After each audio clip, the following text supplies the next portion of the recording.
There's a number of reasons why people don't file for probate or estates don't file for probate the moment someone passes away. The number one reason is there's no need. They don't need to sell the house. Everyone's in agreement what happens next. There's plenty of cash in the estate, and someone from the family moved in to live in the property, and now 10 years have gone by, and they realize they're sitting on like $775,000 worth of equity.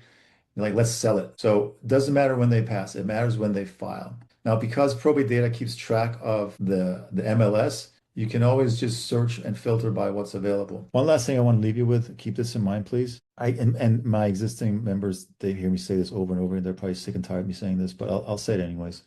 All things being equal, right? In whether you're a real estate agent or investor, right? Whatever marketing or outreach, whatever thing you do in the regular markets, other markets, whatever's working well there is going to work even better in probate, simply because we know they're motivated. How do we know? Because they file for probate. So filing means motivation. So if all you leave with today is one thing, it's motivation. They have to move forward. They don't have much of a choice.